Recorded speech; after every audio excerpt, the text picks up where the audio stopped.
controlled. That's, I think I could have backed up a little more. About halfway through, the tether So was what we're seeing here is the sandy bottom of the canyon floor, and we are going to proceed towards the walls, which I think, based on that debris that we saw there, are probably chalk. Again, this chalk unit that we've been seeing on most of the dives, especially deeper down.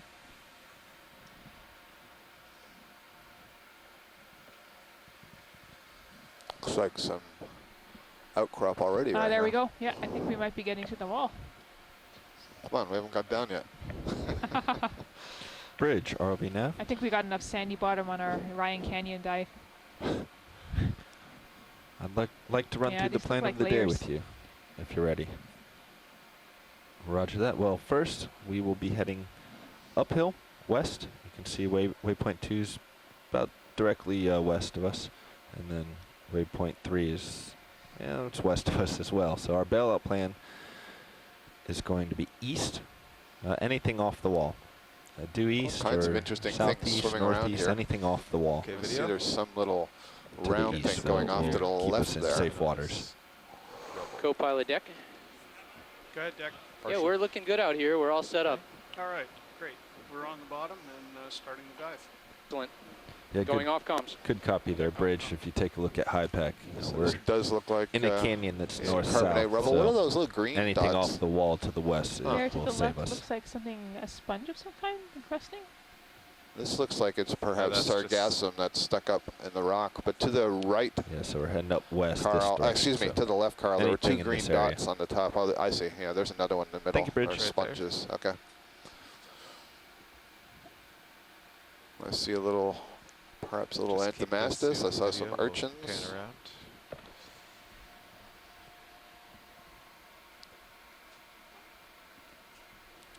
It's a little, perhaps a Co-pilot. little anemone. Our move once we get underway is going to be 271. Copy 271.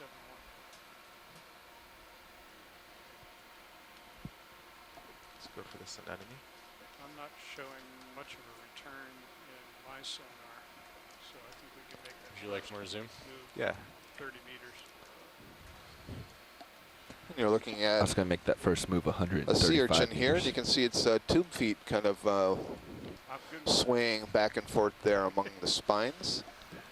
That move 135 meters. Sea takes us urchin is a right to member the of bottom the slope, or an estimated bottom. Echinodermata, and all of the Right about echinoderms, here-ish. like the sea stars and the brittle stars, have tube feet. In fact, on the right side there, lower side of the rock, you see a feather star. That's in the class Crinoidia. That's another kind of echinoderm. So it also has tube feet on its arms. The difference between the urchin on the left and the crinoid on the right is that the urchin Roger has that, its you got mouth oriented down to the rock and is scraping off of the rock to get its food, whereas the crinoid has its mouth oriented up into the water and is capturing its food out of the water column. But you can see those very long, It's long underway. tube feet moving around, swaying around on the back side of that urchin. Very nice. Okay. Little red polyp there that looks like it may be a polyp of an Octa Coral colony called Anthomastus. Go in on this We've polyp. seen those very commonly. They are kind of toadstool shaped like a little full of them. mushroom, and then they have those large Look to it. polyps that arise in the mushroom. This would be what we call a recent recruit. There's only one polyp there, which means that it hasn't been too long in the past that a larva has settled on this rock and begun to grow, and if that's a good place for delivery of food, then that will grow into a larger colony. Thank you. Okay. No problem. All right, wide video. That's full wide. Oh, looks like maybe a Paramerissia yellow fan on the left side of those rocks.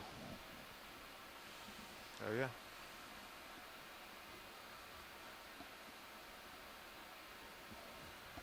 Did we see that red spike right in the center on the top of that rock?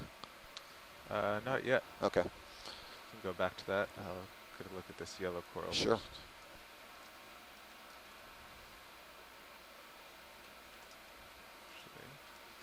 I wonder if that red spike is actually in the sediments on the other side of the rock. It might look like sea Let's pen. go here video. I have a corner down.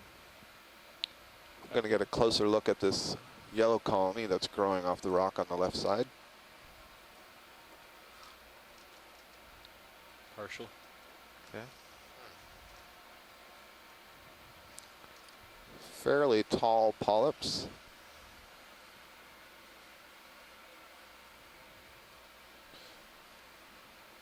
So this is an Octa Coral of some kind. And my initial reaction was a Paramycia like Octa Coral, but now that I'm a little bit closer to it, I'm not convinced that's the case. The polyps are very tall. So an Octa Coral is a colonial animal, a colonial type of coral that has a soft protein-like skeleton. And there are zooids, separate individuals that we refer to as these polyps. Each has its own ring of tentacles and a mouth. And there are many, many different species, more than 2,000 different species of Octa Corals. So I'm not entirely sure what this one is. But we've got a good image of it, and we'll do our best with that. Thank you. No problem. Looks like there's some amphipods on it as well. I'll spin over to this movie. There's maybe a hydrozoan colony just behind it. Looks like a little feather. Yeah, Tim, is that you? Is that full in video? That's full zoom, yeah. Okay. Yeah, I was just wondering if you thought that might be Acanthogorgia. Well, you know, Acanthogorgia is an obvious choice. They have tall polyps. I can't really see the spininess that I would normally associate with Acanthogorgia polyps. And there's just something about, I don't know, something about the straightness of those branches. It doesn't feel like Acanthogorgia, but that is absolutely within the range of possibilities.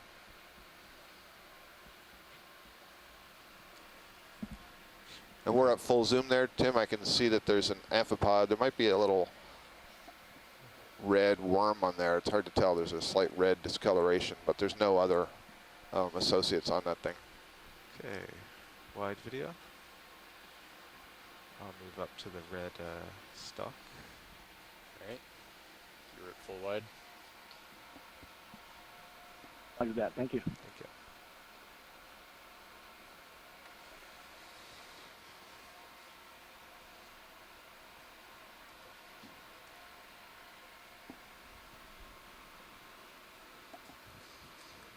Okay, let's go in on the red stalk.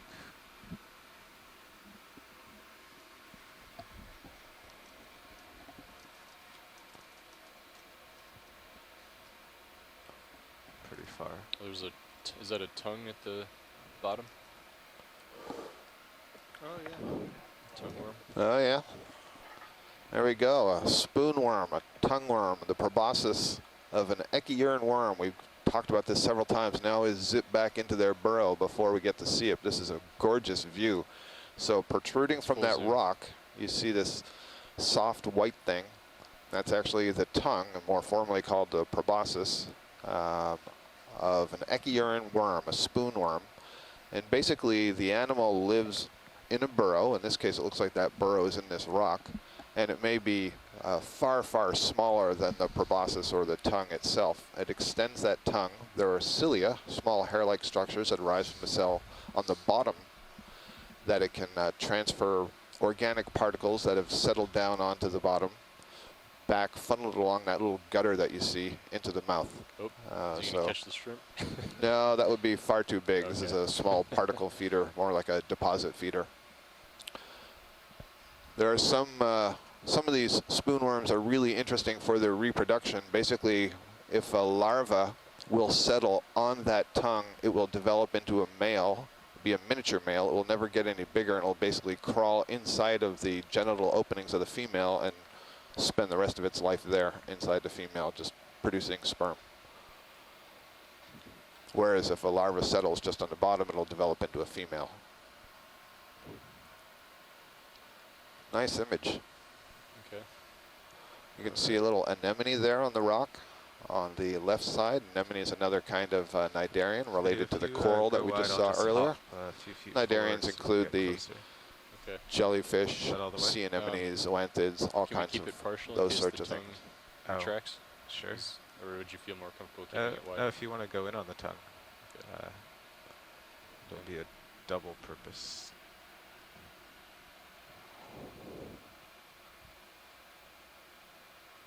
Hey, Scott, can we get a snap zoom on that Brittle Star to the right before? Pilot, I'm not sure if you heard that. Can we get just a snap zoom on the brittle star that's on the sponge just to the right of the tongue? Yes, we're repositioning a bit closer. Thank you. Will do, Tim. And I can see that that red stalk in the background is indeed a sea pen, probably Diastacoptilum. And it will be probably anchored in the mud, not on the rock itself. Okay, video, you can go in on the star. Full zoom. We're looking at an Ophiuroid brittle star here that's on top of a sponge. And Ophiuroid is the name of a class, another class of echinoderm. So this is the third echinoderm group that we've had a close look at. We had the crinoids and the urchin before. And these are also called snake stars because of the mobility of the arms there. You see the arms are fairly spiny, well set off from that central disc. So it makes it look a little bit different from the more typical sea stars. And I noted before they have tube feet. These will have tube feet running along underneath those arms that will use to transfer the food to the mouth, which is facing down towards that sponge. That's good for us. Thank you. Okay. I will pan up to the... Ship store is now open. Ship store is now open. Please pay all tabs before pulling the port. Please pay all tabs this time. So we're getting a nice view of this sea pen. So a sea pen is a kind of Octa Coral. We were looking at that yellow Octa Coral just a few moments ago, and here you can see the polyps that are arising, pointing out to the right, and it's a little bit transparent, but there's fairly large tentacles that are arising from the ends of those polyps.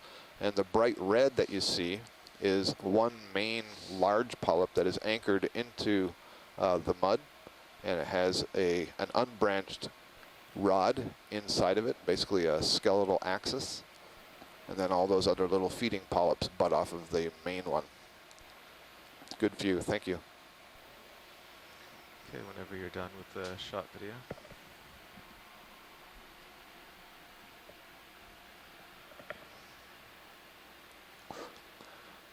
So those of you who have been joining us over the past couple of weeks, on 2 or 3 occasions we've come across these spoon worms with the spoon. This looks good to me, pilot, thank you. All right. We've come across this spoon worm a couple of times. Actually, what's the white disc, sorry, on the right side? Gotcha. Thanks. Looks like maybe it's an urchin test. Perhaps it's a dead urchin. Sorry, to finish that thought, we've come across these spoon worm tongues extended, and each time we've approached them, they've rapidly retracted the spoon into the burrow. And we were wondering if that might happen as we got a little bit closer there, but I see that that tongue is still stuck out. Okay, video. Must still be breakfast. On the white disc.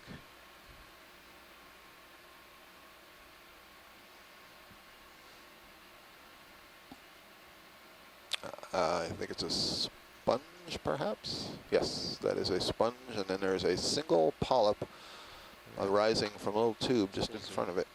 Okay.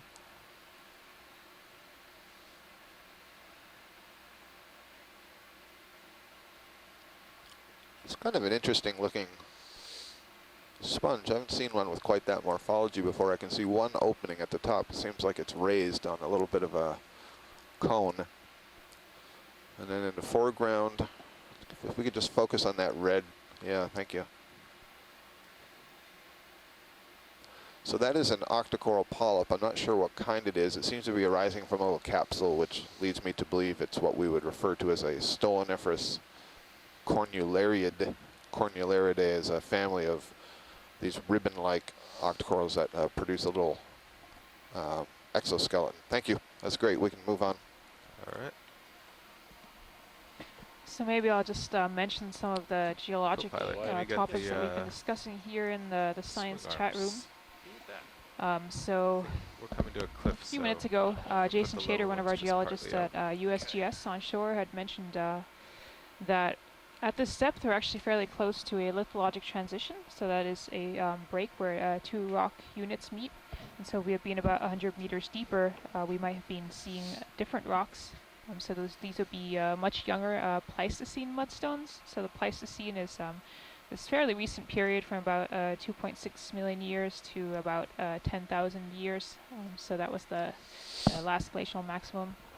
And these are actually younger than the other rocks in the cliff that we're looking at right now, because material has been deposited down from the shelf.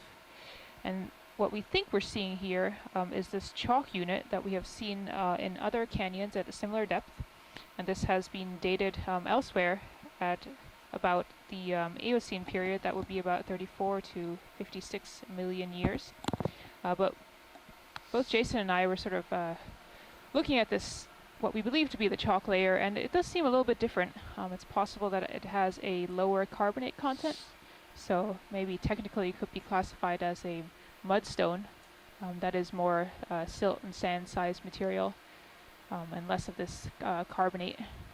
But it's quite hard to tell without getting a physical sample, and so to really be able to classify sedimentary rocks, you need that sample to figure out the carbonate content and also sort of the different grain sizes that you might see in the rock.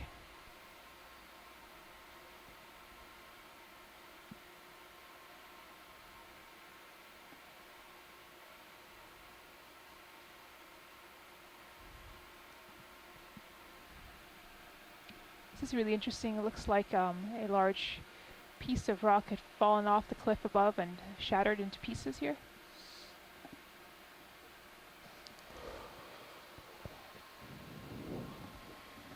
Looks like there may be another small anthomastus on this rock, and I don't know if this, no, it doesn't really look particularly new, but there isn't much colonizing the rock, which is kind of interesting. And the anthomastus there is fairly small. Looks like perhaps there's an anemone growing off the side, left face of one of those rocks. Anthomastus. There you go. So this anthomastus I described before grows kind of like a little mushroom or a toadstool. And you can see this one's larger than the previous one we'd seen, which is only a single polyp. This one appears to have 3 polyps. So again, this is a type of Octa Coral. You can see that it's an Octa Coral by counting the number of tentacles there on each polyp, and they number 8. You can see they have these nice little side branches called pinnules, so they look like little feathers, 8 little feathers arising in a ring around the mouth. Thank you, that's good on that polyp. So is this the same as the single polyps? Just No, that single polyp that we were just imaging before would be completely different. It would grow as a ribbon and not upright okay. like this one. Video. Let's go in on this stalked. Oh, we have a stalked crinoid here. Nice. So earlier we saw a crinoid. I noted that it was commonly called a feather star. As a member of the Echinodermata, this is another kind of crinoid. It's called a stalked crinoid, or more commonly a sea lily. And you can see it grows in this stalk, and the stalk is more or less fastened to the substrate. This one doesn't move around, or at least certainly doesn't move around as easily as that feather star you saw. But otherwise, you see that the mouth would be at the center of those branches facing upwards. Each of those arms has these little side branches, and there's a groove actually in those arms. And there's very small tube feet in there that will flick food particles into the groove and channel them toward the center. And I believe those swellings that you see, those little white swellings, I believe that's where the gonads are produced. Oh, beautiful view of the tube feet. That is spectacular. Fantastic work, video. That is really nice. So sea stars, when you pick up the sea star, you look underneath, you see it has all these little tube feet. Here you can see the tube feet. They're almost a yellowish hue, yellow-green hue. Oh, that is really nice. And the tube feet on crinoids are actually arranged in triplets. So there's 3 tube feet all together, and they're 3 different sizes. You're probably seeing the longest one there. And so they'll flick little food particles out of the water down into that little groove. And you can kind of see the groove on the main part of the arm is zigzagging its way. It's kind of moves back and forth between each of those little side branches. So again, those white swellings, that's where the egg and the sperm are produced. And so this one may be in a good reproductive state, getting ready to mate. And there you can see a nice view of where the arms come together. You can see each of the main 5 arms is bifurcated. To give you, I'm guessing then there are at least 10 arms here. And then that purplish mass in the center, that's where basically the digestive organs would be, the stomach, the mouth. That is just incredible. Beautiful. Thank you.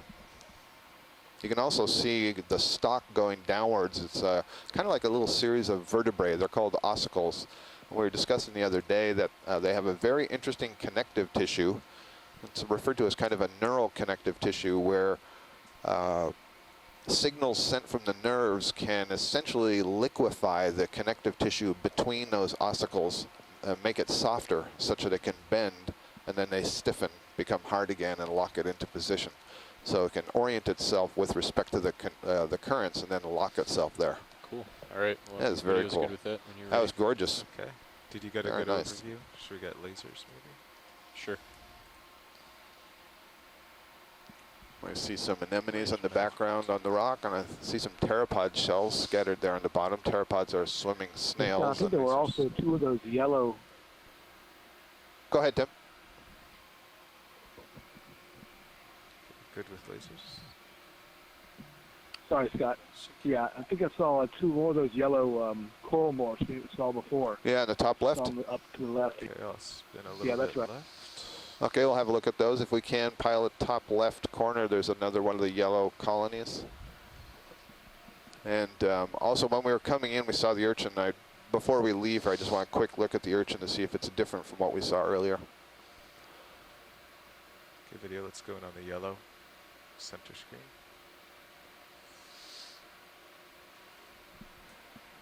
I think they're actually looking for the yellow upper left. That looks Partial. like another Anthomastus that we're seeing there. Sorry, yeah, those are Tilt your the camera sponges. up. The yellow's further up. Okay. I'll pull back. Now, there you go. Just came on Up screen. there on the rock. Way up there. Yep. Okay. Yes. Kind of far, but we can get a view of them. Okay. Okay, let's go in. Should be at least enough to Which one see. you wanna go in on? This one? Yeah. Yeah, if it's it looks the same as the one we were seeing just a few Yeah, minutes keep ago. going. It has those very tall, skinny polyps.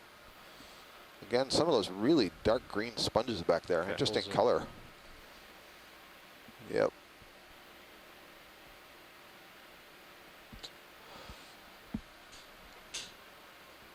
So I think, you know, for now we're going to call this Acanthogorgia. The one polyp there, kind of in the upper right, looks like it's got some pink at the center. I'm not sure if I can see spines there, or maybe I'm just seeing tentacles. I do see, again, some amphipods that are on the colony, but there's otherwise no associates. Thank you. It's a nice view. You're welcome. So there was an urchin, right? Yes, off screen. That was pretty big. That was on the muds between the rocks. Oh, not this one on No. the rock?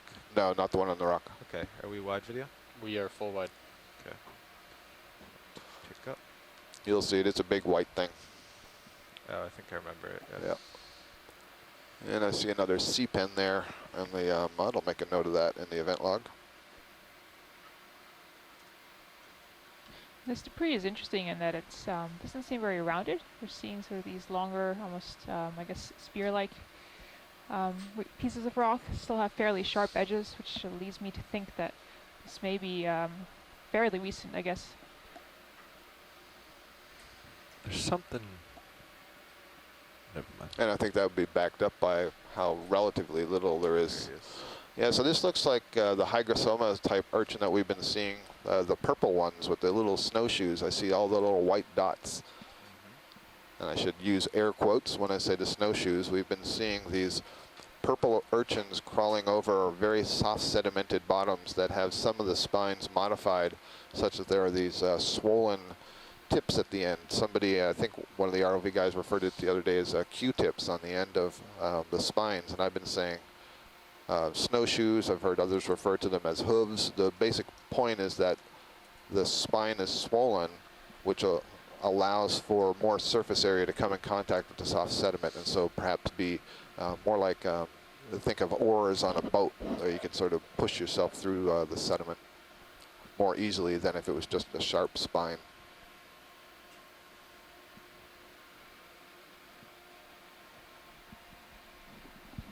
Okay, video, let's go in on the... Something dark on the lower side. I'm not sure if there's something there or if there's been a bite taken out of this. Huh. Partial. A bite.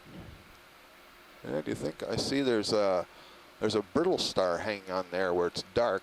Very interesting, the pattern on the shell. This one's settling down. looks a lot like the hygroscoma, but again, you can see all those spines with the modified tips, the swellings on the tip, and then you see some other thinner spines that are sticking upwards. All of these spines would articulate with that shell. The shell itself is called a test in these urchins. I'll center up the And so the spines can be moved with muscle. And I see one or two of them moving very slowly, but I'm ready. doesn't seem to be a lot of action here. There should also be a bunch of tube feet in there that we should be able to see. Oh, there we can see some of the spines turning, and you can see that brittle star, especially where the brittle star is. Oh, very nice. You can see the spines moving, and you see at the end of some of them, there are these little pincer-like structures. Those are called pedicularia, and they can grasp just like little tweezers. You can see them moving around, and they may be used to grasp food particles, or they may be used in a defensive manner. So I wonder, you know, we've been seeing them purple. I wonder if they turn purple as they're older. It's pure conjecture, but I notice there's a little bit of that purple coloration on the lower side here, and sort of creeping up the edge. Yeah, Scott. Yeah. This is Tim again. Yeah, I was just thinking that they actually pull when they're younger, and then they lose that color, because I've seen them be partial purple, and sort of around the center part of the test, they turn white. So I don't know. I'd love to see what Chris Ma thinks. I'm watching to see if he's something on his Twitter feed, but I always have this impression, or at least hypothesis, that they went from purple to white. Great. So this may be a graybeard, basically. I can relate. It also looks, Tim, like this ophiuroid may have swollen arms at the base, so that may also have some gametes ready to expel. Very nice. So that was Tim Shank at the Woods Hole Oceanographic Institution. He was offering the observation that he has seen purple ones that begin to turn white at the upper center. And I think somebody still has their mic open, not sure. Odd floating in your, and so perhaps they turn white as they get older, so and the white is moving from the upper center down towards the edges. Very nice. Great view. Okay. Yeah, you can see it kind of bottom of the screen. There's a straight rock. There's something, at least in that view, it looks odd. So turn left. Turning left. Might have to come down some as well.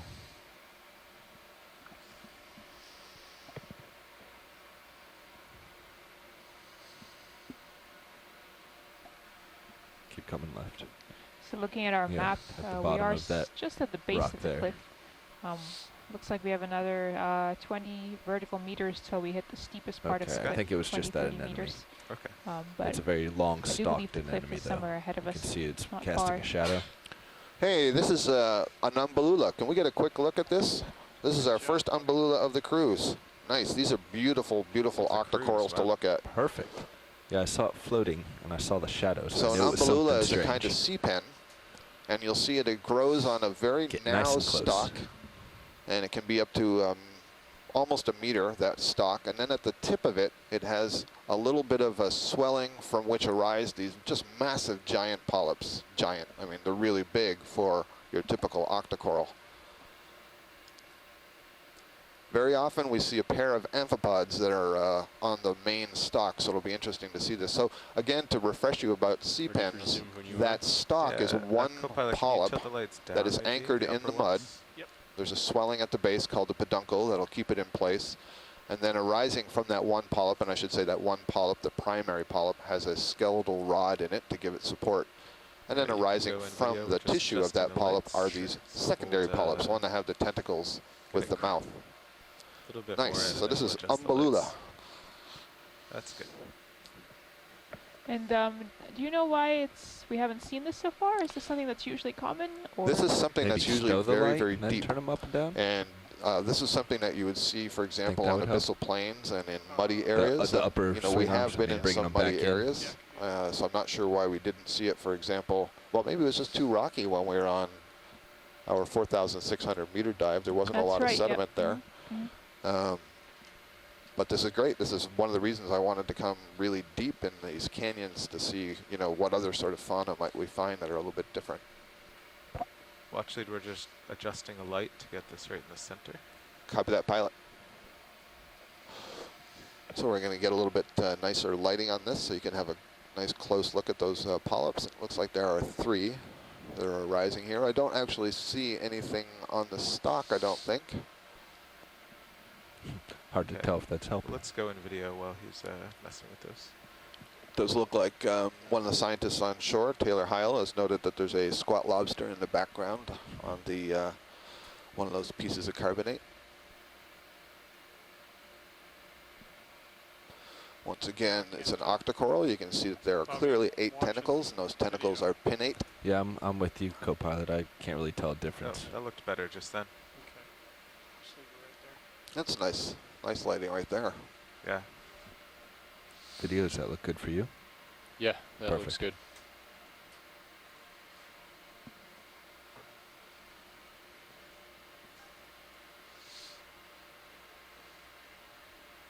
Yeah, let's go in. Very nice. I'll go up a bit.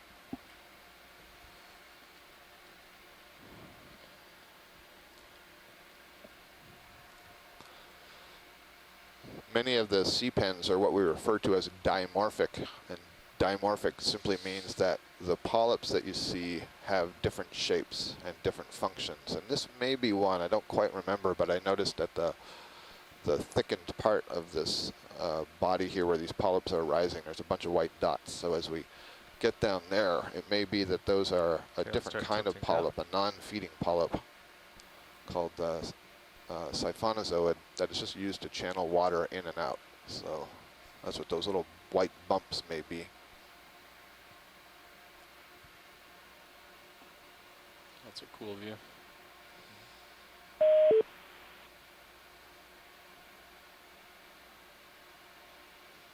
It's great. The flesh of the polyps here is, I guess, yeah, it's kind of transparent. So you can see there's a purple line that extends down through the inside of that tube. That tube is basically the polyp body wall or column. You're starting to shift and that back. tube is the pharynx. So you might want And to so the push throat, ahead if you just will. a little bit. And so you can see how far it is to go down to where the small gastrovascular adjusting cavity is. here. That's the There we name go. for the digestive space. So it's That's good, housed you're down in stationary. that central part where the different polyps are coming together. Oh, great. Amy Bako-Taylor from Florida State University just checked and determined that, yes, Umbellula is dimorphic. So those little white dots you see would be the Siphonazoids. They have no tentacles, but they do have an opening, and it would allow water to be channeled in and out of the colony. And in many corals, many octocorals, when you have these dimorphic polyps, often it's those smaller ones nice that have coral. the eggs associated with them. Beautiful. Thank you. Yeah, let's get this. You're going to look right down rotating. in the mouth of this thing. Watch lead, Nav. Now, this is watch lead. Could I get you to spell what we're looking at here? Anything special? You can want put to me do? on that spot. Try going. Well, but- something to mark. Since this is the first Sure. one we've Right seen here? this Yeah, cruise, the I'd like to structure. mark it in the nav. No problem. Umbellula. U-M-B-E-L-L-U-L-A. U-L-A. Thank you very much. Let's go on this joint first. He's moving away from us.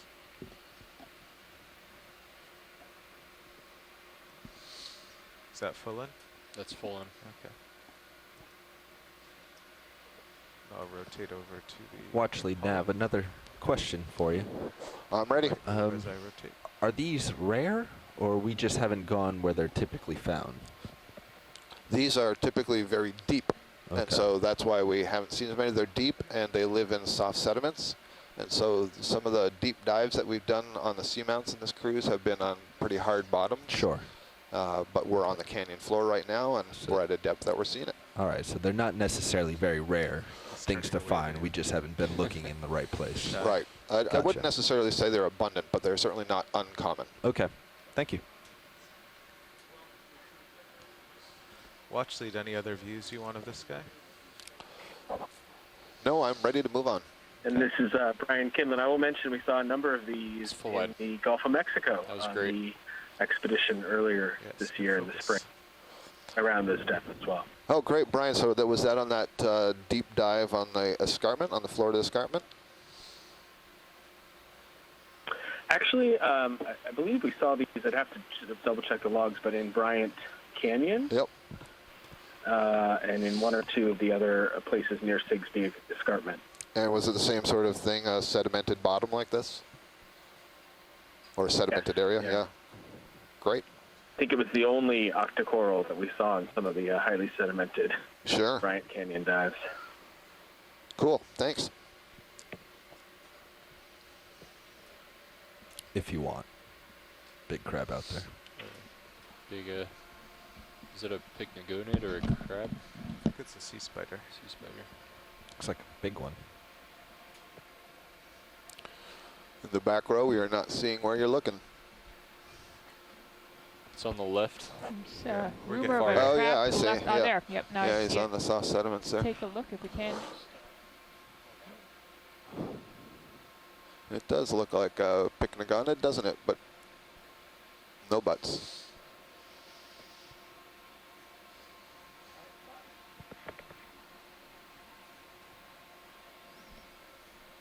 That's enormous, or it appears enormous. I guess we don't have our scale on. Oh yeah, can we get the Lasers. lasers on, please? Thank you. What's interesting is the body looked bigger, but I think it's just the lighting. That's a fairly large one. We have our lasers on, folks. There's 2 red dots in the center that are above the sea spider right now. Those are 10 centimeters apart. Okay, So those legs are at least 20 centimeters, I would say, each leg. And stretched out. So here we go. We've seen quite a number of sea spiders on this cruise, I have to say. Backing up a little. You can see that oh, there we go. We don't often see them moving along too quick, so that's nice. It's a little bit jumpy. You see those nice long legs. There's really not much of a body, just a place where all the legs come and connect. And it has that long proboscis that's hanging down from the head end. A pair of chelicerae that come off of the proboscis. The proboscis is basically a muscular suction tool with basically the mouth is on the end there. It can suck up its food, and then if you were to look at spiders, if you look at the mouth of a spider, you'd see 2 large fangs on either side. Instead, this one has those sort of little kind of leg-like structures. And then there are another pair of dangly legs. Those are called ovagers in the males. Those are used to carry the eggs around, but they're also used to clean off legs and so on. And we saw that the other day. One was cleaning mucus off of the proboscis. See how he moves along. So a nice view of a pycnogonid sea spider. These would be specialist feeders on polyps, so anemones and zoanthids and corals and hydroids and that kind of thing. And we have witnessed at least one feeding on this cruise. It was feeding on a giant solitary hydroid. That was quite exciting. So Scott, I don't know if you know this, but how big do sea spiders get? Is this large or small in the grand scheme of things? This is large. I'll sit down for a moment. I don't believe we can move on. Oh, okay. Carl, I don't believe I've seen any that are large or much larger than this, but I've seen lots that are smaller. And so you'll find them in shallow water, much smaller, climbing on fouling communities, hydroids, bryozoans, things like that. If you were to go to a dock or pier pilings or shallow subtidal rocks where you see this colonies of stuff that are growing off.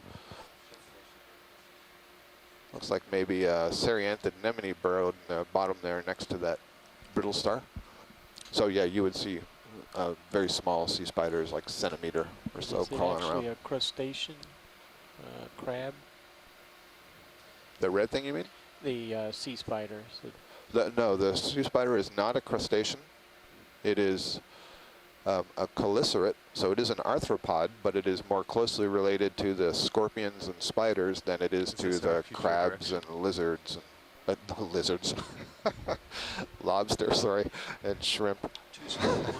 Maybe it's a good thing this is the last dive. Okay, I'll move right then.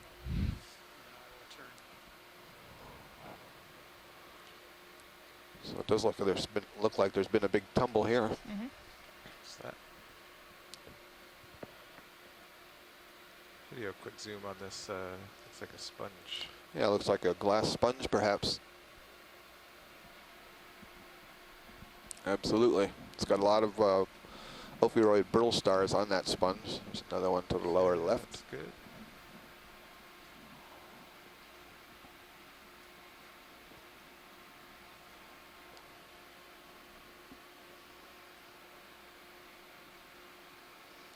So glass sponges create this architecture, this skeleton, using silica spicules, glass-like spicules. And then they have essentially a single cell draped over the outside and another cell on the inside. It's basically this cell continues to grow, produce new nuclei, but it doesn't produce new membranes. There you can get a nice view of the kind of meshwork skeleton. It's kind of transparent. But these are filter feeders, and so that one of those large cells, the inner one, has many hair-like flagella that arise from it that beat, that generate a current to pull water in across the cells. Can obtain small food particles that it can phagocytize, basically take inside the cell in order to digest. So this is a large filter feeding organism. Many of the animals that we'll see down here on the bottom will be filter feeding or suspension feeding, that is getting their food out of the water column. And even these brittle stars that you're seeing, you see their arms are raised up into the water and they're kind of waving them back and forth. And the idea there is that they can grab particles of food out of the water column. So many of these brittle stars like to climb up on top of other organisms. They're using the biology as a substrate, as a habitat, if you will, in order to climb up where the currents are a little bit faster than directly at the bottom. Okay, wide video.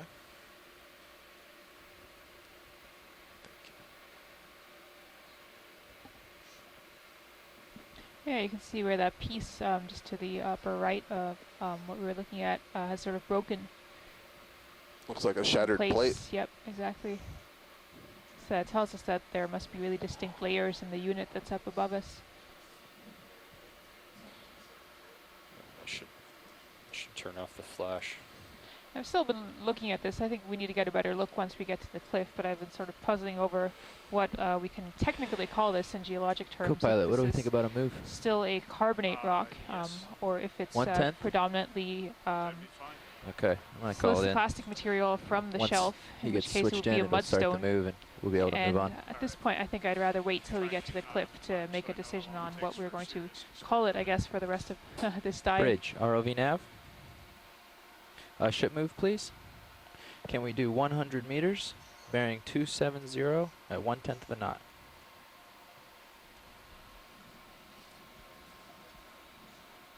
Thank you.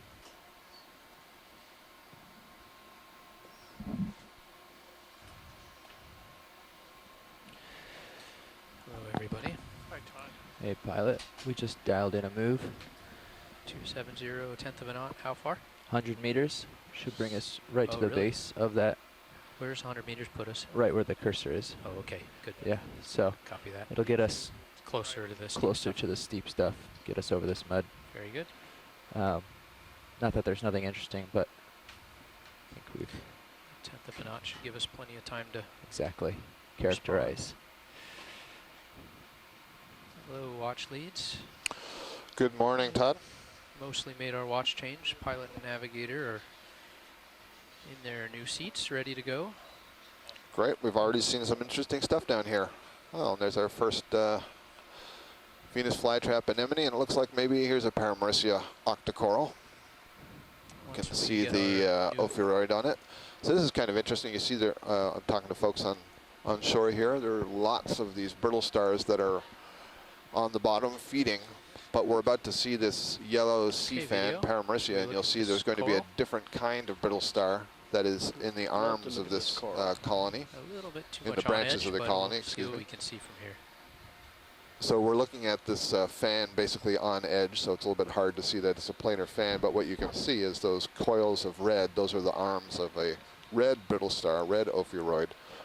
And in many cases, there seems to be a very close association with the species of brittle star that we see and the species of coral that it is on. And this is a case where it's not a 100% match, but it's a pretty close match that this ophiuroid brittle star Plenty is of a time, pilot, if you want to pretty get the fan distinct, side. Just kind of letting it drift that way. has a preference for a couple of different species of coral, and this is one. And conversely, you can say that on this kind of Octa Coral, you typically always see this kind of brittle star. So really nice view of that. You can see the way its arms seem to be all coiled up and wrapped around those branches. They're more actually draped over those, sort of curled back and forth, as opposed to wrapped around it, and so it can unwind that very quickly. And the thought is that this is a symbiosis where the brittle star may be keeping other organisms that settle on the coral, keeping them off, perhaps by feeding on them or just disturbing them with the arm. Sticking my bearings with my iris here yet. Is there a specific reason why we don't have altitude lock on Sirius? Heading lock? Altitude lock. Yeah, it's just a sandy bottom and you're up high. So. And a funny slope, maybe. Yeah, I've got one toe in here, Roland. It's not that stable of a shot. I'll try just to hold it for you. So folks on shore, and Tim, as I look at this colony, I can see that this looks like a pretty typical Paramaricia. And these polyps are pretty tall as well. So perhaps what we were looking at earlier were just Paramaricia that hadn't started branching much yet. Did you get something out of that? Yeah, we got a few steals, and this is a nice zoom. That was good for us. I think Sirius has started moving. Okay, yeah, I copy that. Took 3 or 4 minutes at most. And we'll go ahead and get stretched out, 270. Full wide. Got a bit of a steep little feature here.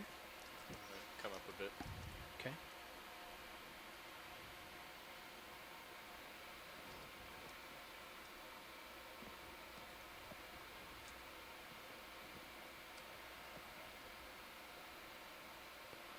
And I see lots of ophiuroids on the bottom here. There's several more of these really small yellow colonies. Feature. Todd, yeah, if we can get a look at these as we fly by, because I'd just like to see if they have brittle stars in their arms or not.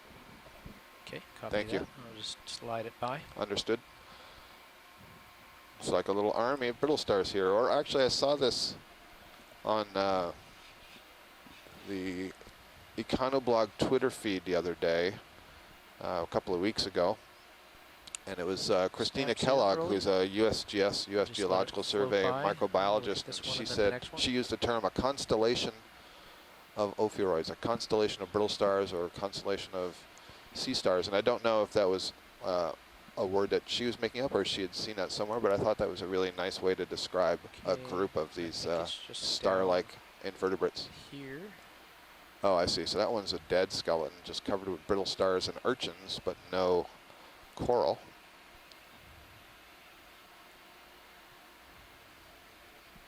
And I think there was one more to look at. There were several, so I think just go wide and we'll see if they have something on them. But this is a very nice view of, you notice now yet a third kind. Maybe we saw this once before, we saw one on a sponge, but there's at least 3 different sorts of brittle stars that we're seeing. The ones that are populating the bottom, those may be Ophiumuseum-like, and you see the one that's in the background now, you see nicely that it's raising itself, its disc off the bottom on its arms, and that's basically the way it moves around, lifts itself up and pushes with its arms. And then you see a different kind that are climbing up on that skeleton right there, and there were some urchins, and I also saw an anemone on there. You can see many of these brittle stars are raised up off the bottom, and that also may be a position that they use when they're going to release gametes. Okay. Keep scooting a Full little bit. wide. Thank you, Roland. There's another one of those large white urchins that we were looking at before. This we were hypothesizing maybe old individuals of hygroscoma, the purple urchin that we've been seeing, but they turn white with age.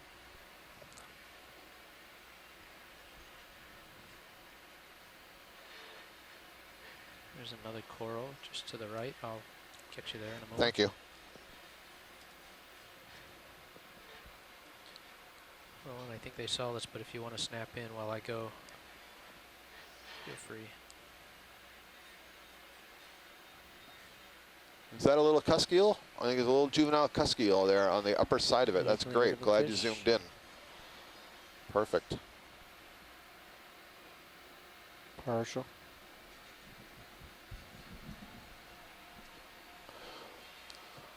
So Peter Oster, one of our colleagues on shore from University of Connecticut, and colleagues have written a paper about the association of these juvenile fish, these cusk eels, with these urchins. The juvenile fish there sticks close to the urchin, presumably as a form of protection from predators, swimming in among the spines. To the north.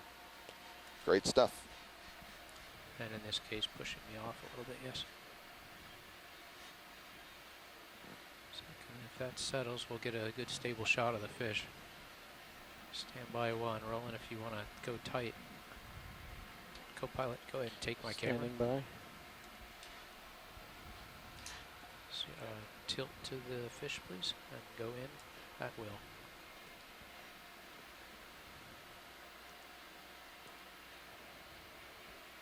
Once again, you can see the spines of this urchin are modified, those white swellings, to be able to operate. I'm equating it to snowshoes, give it some surface area that it can push over the mud with, but then you see more regular urchin spines that are protruding on the upper part of the urchin.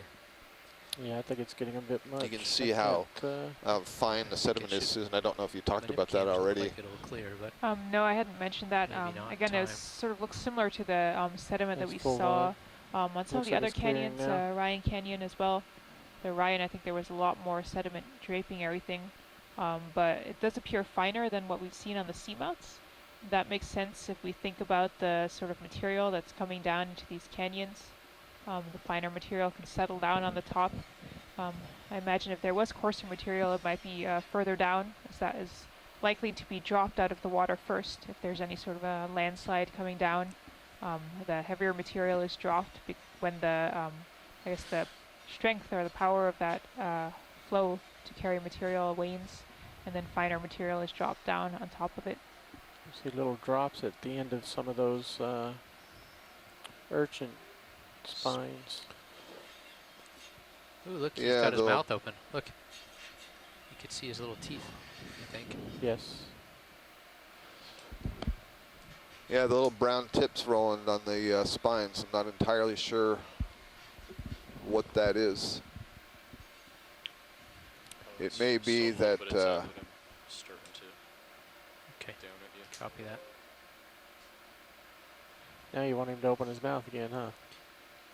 I believe that some of these spines, I don't know about this particular species of urchin, but I believe some of these urchins at the tip of their spines have ability to deliver toxins in little poison sacs. So it's possible, I suppose, that that may be what's going on there. I see the tips of many of these spines are swollen and red tipped.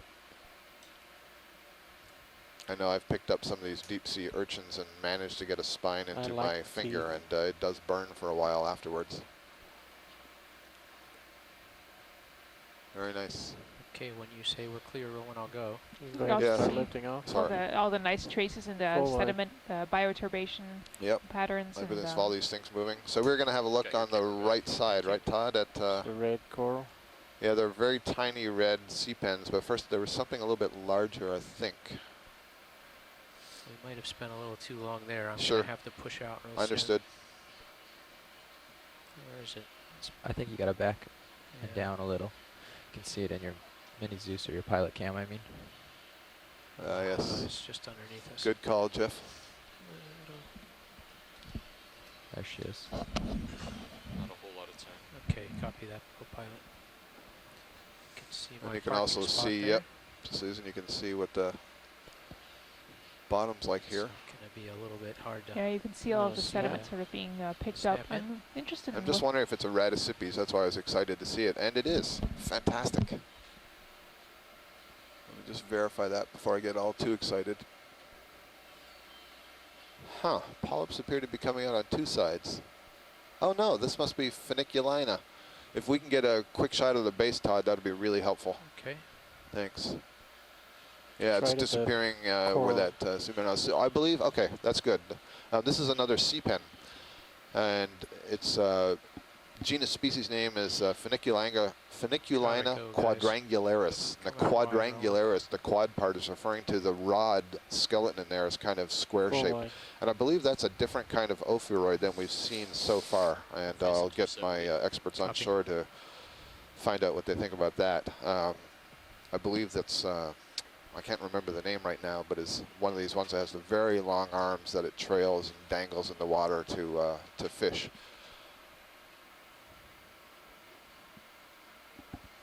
Good stuff. We're racking up, and this might be a different sea pen here, this white stock.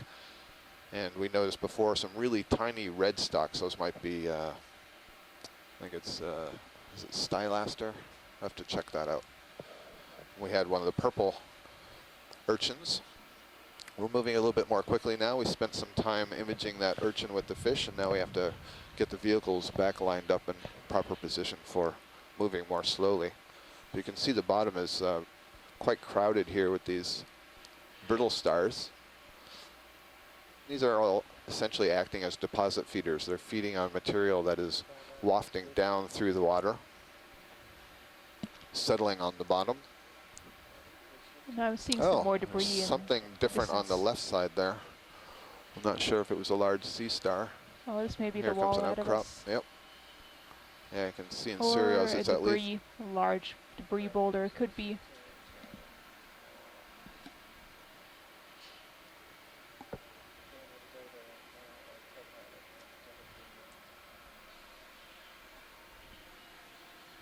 Well, it does look like it. Yeah, maybe it is part of the wall. Maybe it's just sort of gently terraced here, and we've been coming up. This does look like it's in situ, and it does look more like this carbonate material that we have been climbing in other canyons. So I think that I am going to call this carbonate, although it's likely that it has a large amount of very nice starfish. plastic material. So that would be material. I can't tell if it's a starfish or a sponge at this point. Getting real close, losing light. Copy that. I'm going to back it off a little bit. I think this is a sponge. I think this is some type of snailish. Yeah, well, I think it's a sponge. I'm going to go with the science point of view. Well, we'll wait till we get in. What Scott said. It is a nice view, whatever it is. Let's see here. Well, it's moving.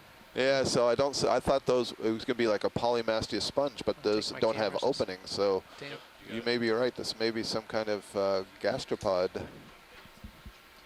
Let's see the here. The right-hand edge is moving. Is it? The pink, bright pink's pointing out the two. So I wonder if this is a nudibranch of some kind. I have been disconnected from the event log, so I can't get any feedback from our scientists on shore. Maybe they can pipe in on intercom. Sorry. So it does look like there's a bit of a foot. You notice that it seems like there's two tiers to this thing on the left side. And that could be the foot of basically like a sea slug. This is not like any nudibranch that I've ever seen before, which doesn't necessarily mean much. I'm not a nudibranch specialist.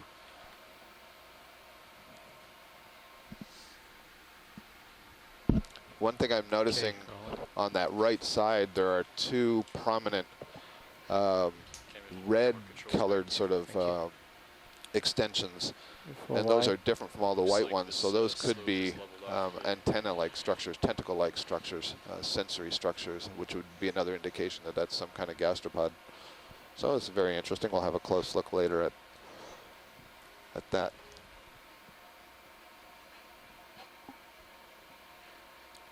I mean, a close look on the replay video.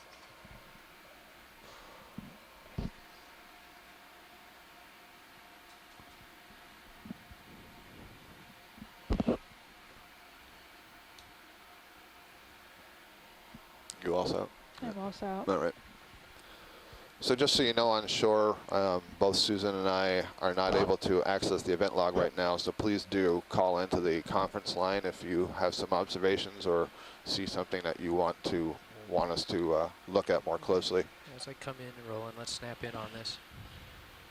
This might be a crinoid. I think it's another stocked crinoid.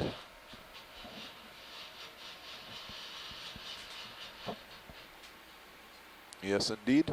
This looks like the stock crinoid that we were imaging so nicely earlier.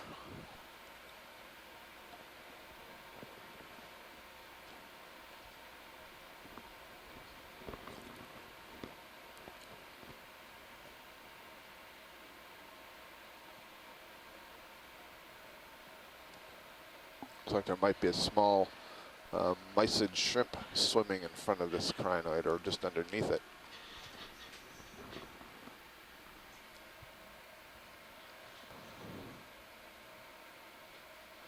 Again, you can see the swollen whitish pink structures on the arms there, and that's where the gonads are held.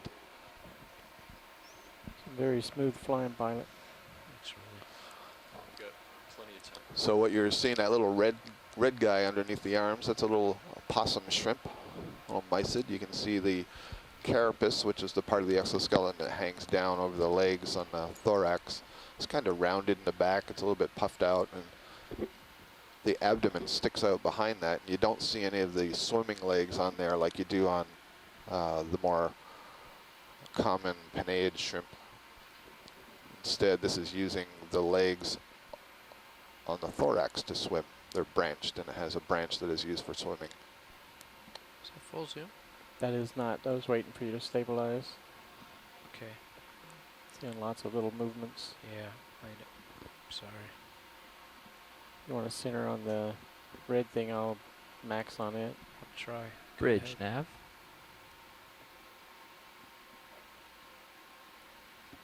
Could you advise how much is left in this move, please? Once again, you can see in this close-up image, you can see the very small tube feet that are arising from the grooves in those little side branches, the pinnules of the main arms. It's a great view. And you can see you can see the zigzagging line of the groove in the main arms. Yeah, there you go. It looks kind of yellowish white. And it's kind of zigging and zagging to each of the pinnules on the two sides of the arm. And there's a nice view of the possum shrimp. Oh, nice. So possum shrimp belongs to a major group called the paracarids. And they are all brooders. They have a little marsupium. And this female, this has got to be a female, I believe she's carrying eggs. The dark red spots that are towards the back of the thorax there, those are probably her embryos already fertilized, and she carries those around until they hatch. They will actually hatch while in this little pouch on the underside of the body. And so you will get not fully developed, but juvenile shrimp that are getting out of the eggs instead of a larval stage. Great imaging, guys. That's beautiful.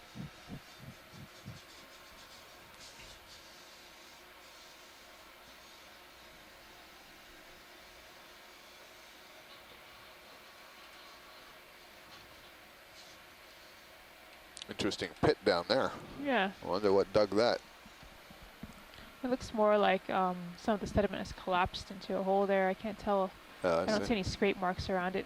It looks like it's all overturned. It looks like a slightly lighter color of gray. It's just interesting, this slope that we're coming up. I really can't tell if what we're seeing here is debris or this looks like another big pit here on the other side. Maybe we can get a look inside. There's definitely some construction work going on here. And there, I guess, yeah, you do see the nice color difference just off to the right, that mound that's disappearing. We've seen this in other canyons too, these pits in the sediment. Snap in once it's centered. Another thing that's interesting to me as we look in here, Susan, is that you can see there's still some of this carbonate rubble that's buried in the sediment. Yeah, and that's why I wonder if what we're seeing is rubble or if we're just coming up sort of a terraced part of the outcrop that just happens to be covered in large amounts of sediment. It's hard to tell. To some degree, this probably is rubble. Looking at just the sort of the pieces. A worm holding on to an ophoroid, or?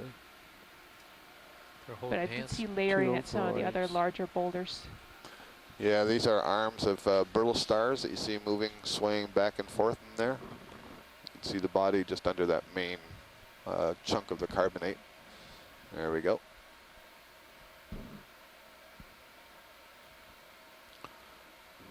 Okay, keep going.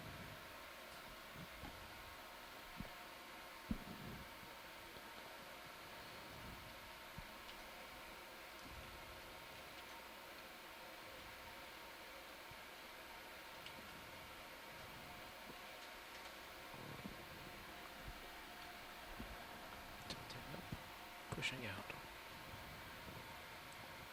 I'm going to get out in front of you a little bit, Sirius. Okay.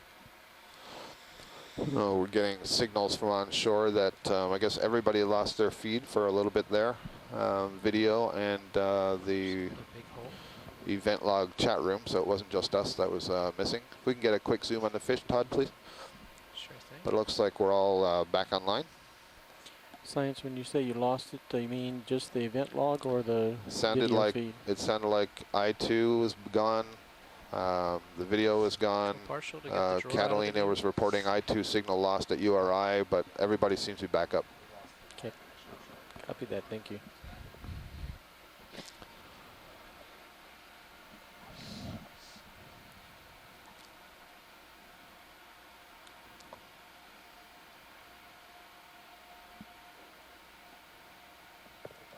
And we have a cutthroat eel that we're following here, a Synaphobranchid eel, and yeah, it looks like a bottle that is being, oh, the urchin got blown upside down.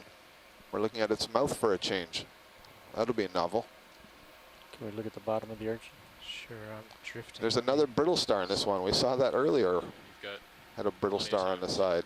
Huh. It's a little dusty, so we have a since I've been backing square up. bottle, and we have this hygroscoma urchin that's just been tipped upside down, so this will be one of the few views that we actually get of the mouth of an urchin, and if it's active, maybe we'll see the jaws being protruded from the mouth. Okay, Rolly. That's all the tilt down I have. I'll set down.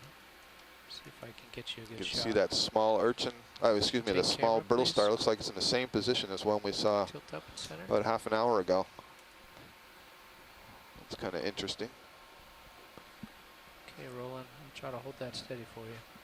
And you can see on this side, you can kind of see 5 pairs of bands leading from the mouth. Those would be basically the same sort of grooves that you would see on a sea star that had the tube feet concentrated in. And I did not see anything extending out of the mouth, but there you go. You can see how light that these urchins are. Very slight. Been restored to its proper water flow. Orientation. Now he's going to say, I'm getting out of here. There you can see very nicely the spines with those swollen tips articulating against the shell, and it's going to move on. So I noticed that that ophiroid again is in a spot that's purple on the test. I don't know what to make of that, but it's the same thing now we've seen a couple of times. Yeah. Okay, stand by.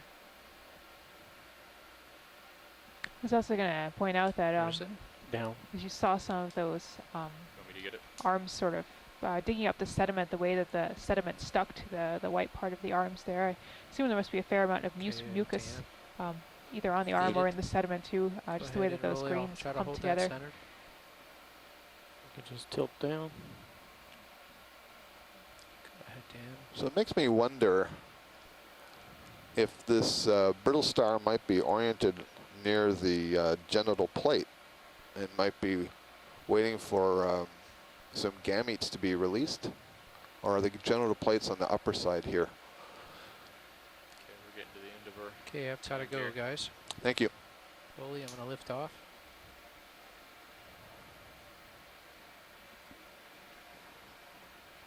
There is a bottle there.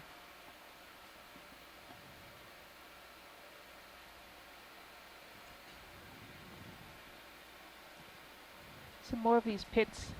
Again, I'm sure there's some burrowing involved, but it really looks like there could be also a little bit of collapse. I'm not sure how that would happen, but if the debris pile sort of debris pieces broke apart a little bit, and there was then a gap underneath that the sediment could drain down into, it just sort of has that the smooth walls. It looks like the sediment has sort of drained down into an opening.